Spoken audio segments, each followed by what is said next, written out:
OCDE. Aida, buenas tardes. Hola, buenas tardes.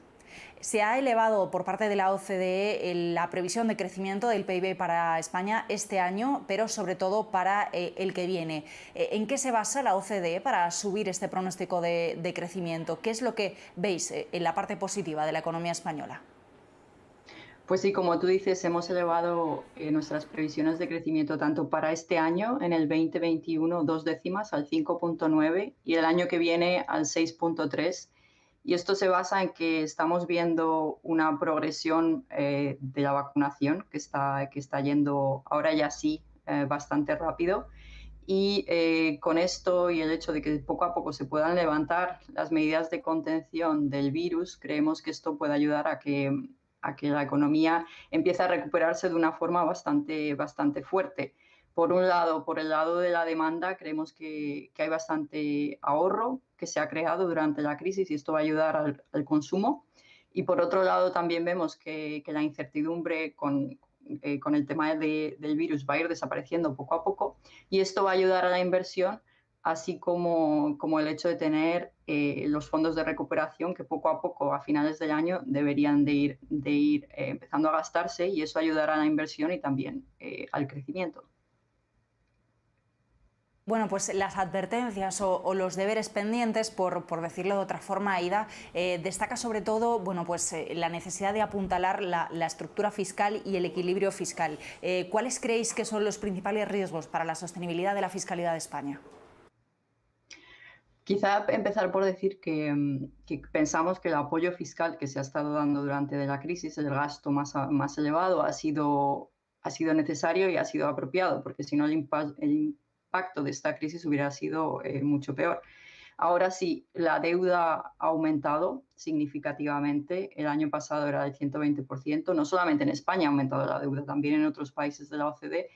Y aunque los tipos de interés son bajos y esto va a ayudar a que se pueda pagar esta deuda adicional, es cierto que poco a poco hay que empezar a pensar en cómo reducir esta deuda y empezar a pensar en la consolidación fiscal. Pensamos que esta consolidación fiscal solo tiene que llegar cuando la recuperación esté bien apuntalada y creemos que a partir de ese momento empezar a pensar en reformas fiscales.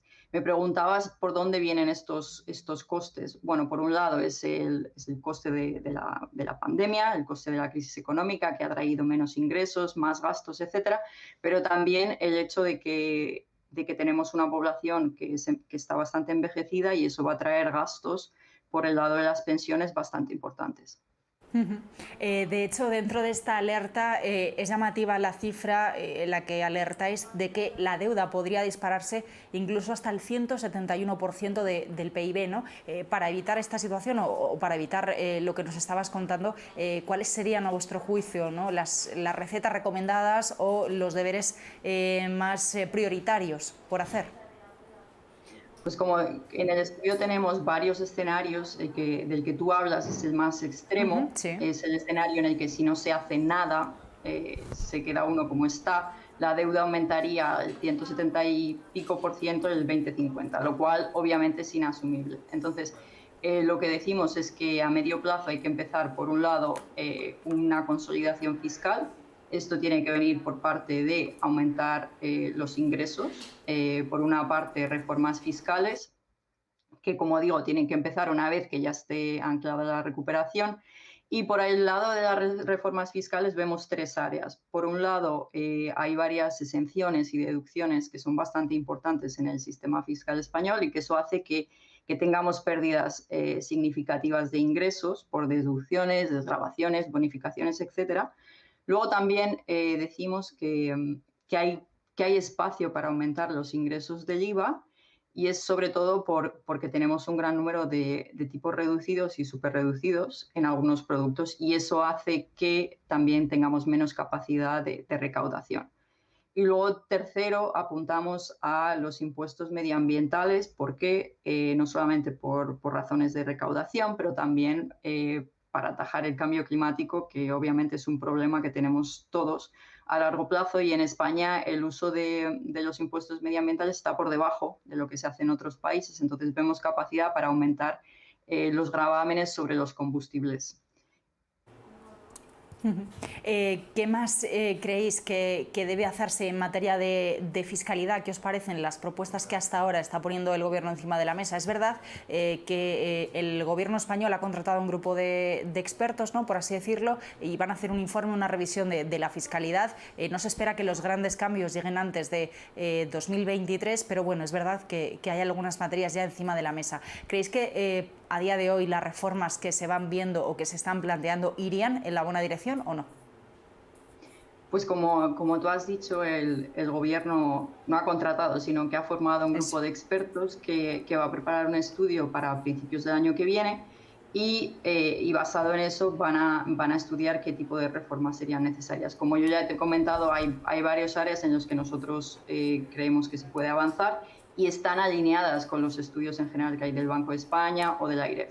Quizá una cosa más a resaltar, como te comentaba, el coste de las pensiones es un área en el que, bueno, habrá que trabajar y creemos que es fundamental que se tomen medidas rápidamente para garantizar la sostenibilidad financiera del sistema, porque tenemos una de las poblaciones más longevas, tenemos poca natalidad y el gasto se va a aumentar.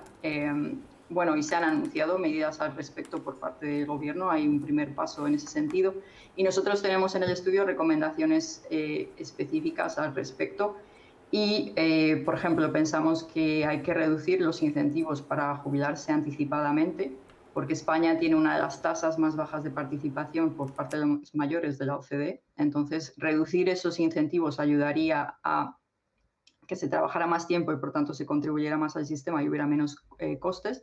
Y luego también pensamos que sería importante estimular que los trabajadores trabajen más tiempo. Actualmente el sistema no incentiva mucho que se quede uno trabajando más allá de los años que se han cotizado. Y luego también pensamos que sería necesario aumentar el número de años para tener una pensión completa. ¿Y por qué? Pues porque cada vez vivimos más, entonces tendremos que ir poco a poco trabajando más tiempo. Y una recomendación que tenemos, que es un poco pensar quizá más a largo plazo con el tiempo, es vincular la edad de jubilación a mejoras en la expectativa de vida, como esto es algo que están haciendo otros países, ya han hecho otros países, como por ejemplo nuestros vecinos en Portugal o en los países nórdicos. Y pensamos que podría ayudar.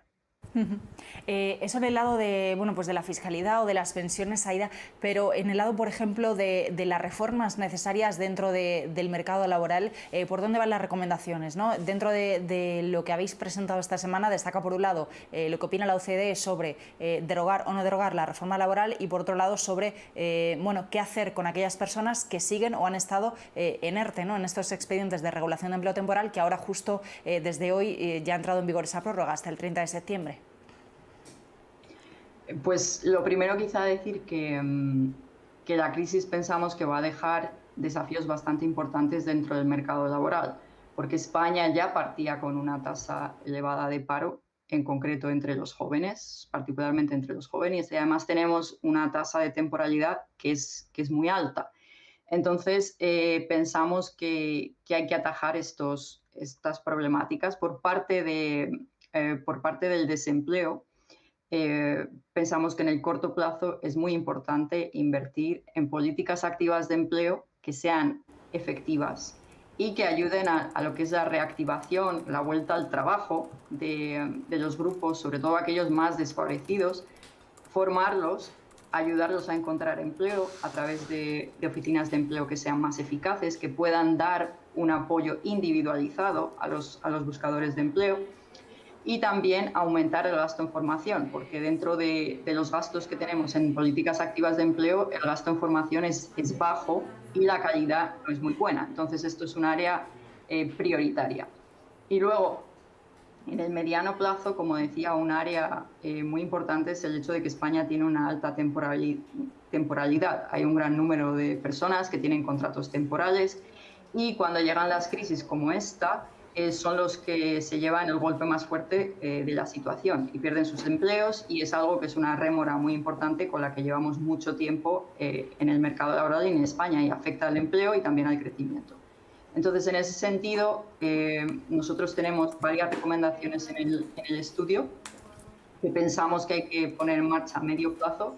No hay ninguna fórmula mágica, es algo bastante complejo, pero pensamos que primero hay que focalizar los incentivos de contratación en los grupos que son más vulnerables. Luego también creemos que hay que reducir el número de contratos, que actualmente son muchos. ¿Por qué? Porque crean complejidad y esto hace que se facilite el fraude. Y en tercer lugar, creemos que hay que clarificar y acotar las condiciones en las que se puede contratar temporalmente. Por ejemplo, se puede hacer para trabajos de formación o quizá para trabajos estacionales en la agricultura, pero no en general hacer un uso tan extenso como se hace ahora. Y también aumentar el control. Por otro lado, me hablabas de los ERTEs. Los ERTEs, como habéis dicho hace un momento vosotros, se han extendido hasta el 30 de septiembre, se han cambiado las condiciones. Nosotros creemos que es importante que se adapten estos mecanismos a la situación económica. Estamos empezando a ver que la economía se está recuperando, entonces hay que adaptar estos mecanismos y dar incentivos a la vuelta al trabajo. Entonces está bien irlo reduciendo poco a poco para dar esos incentivos. Pues Aida Caldera, desde la OCDE, muchísimas gracias por acompañarnos y acercarnos a estas recomendaciones. Muy buenas tardes. Muchas gracias. Buenas tardes.